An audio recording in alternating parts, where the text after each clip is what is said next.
Trevor, last night you get your first save in Petco Park in a visiting uniform. A little bit sweeter, considering how first month's been a little bit rough.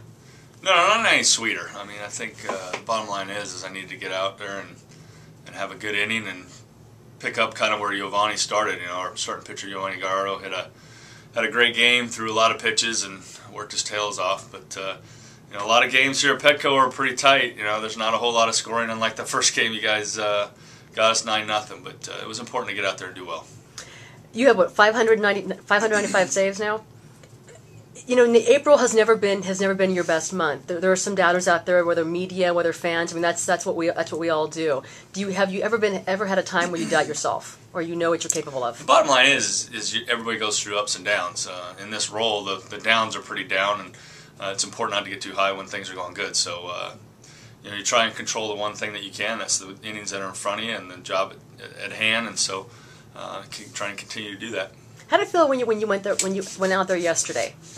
It was obviously a different situation. Yeah. The last year I got a chance to pitch an inning. It was, you know, a 6-1 ball game, more of a courtesy inning than anything. And you know, I think the parameters of the situation helped the focus rather than kind of thinking about where I was pitching at.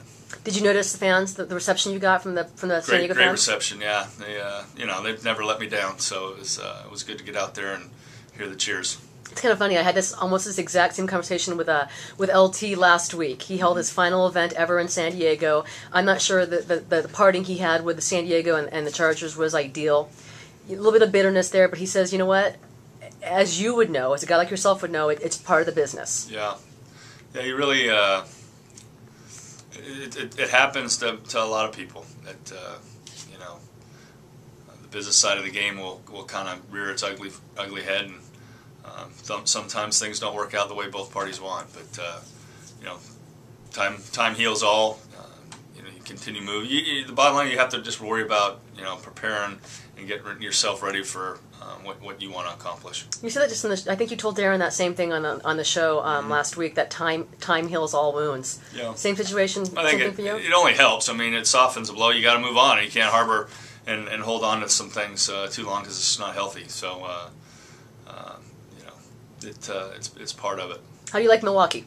Milwaukee's been great. You know, it's a much more low-key situation. More low-key than here? From a lifestyle standpoint, away from the field.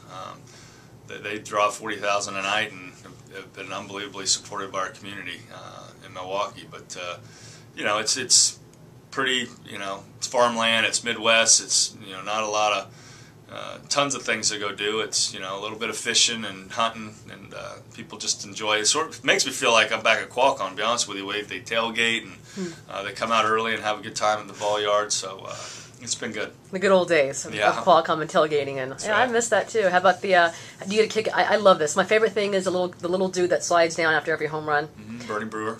And also the racing sausages. Yeah, definitely a part of Milwaukee baseball. They have the sausages in spring training that they do. It's something I think people have enjoyed over the years. They've gotten used to it. They've added chorizo, I think, for Giovanni, but you know, they definitely take it. They have fun with it. All right, and the last thing LT said at the beginning of his event last week was, "I may be a New York Jet, but I will always be a San Diego Charger." Do you have that same feeling? Absolutely. With yourself? You know, I did the bulk of my work here in San Diego as a Padre, so I think when my career is all said and done, I will be back in San Diego and enjoying myself as a former Padre, back as a Padre. And you're holding on to every. You keep the ball from every save, right? Mm-hmm. This is an extra room in your house.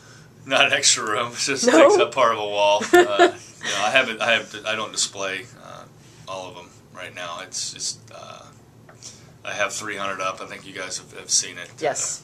It hasn't grown, but maintaining each ball from each game. All right. Anything special for number 600? That's just right around the corner. It's not right around the corner. Well, the way things have gone, you don't take anything for granted. I'm just worried about the next one, and hopefully you can convert it. All right. Last thing, life after baseball. Your buddy Phil Nevin. Mm-hmm. He's doing it the right way. He went to the OC Flyers. Now he's with like Erie.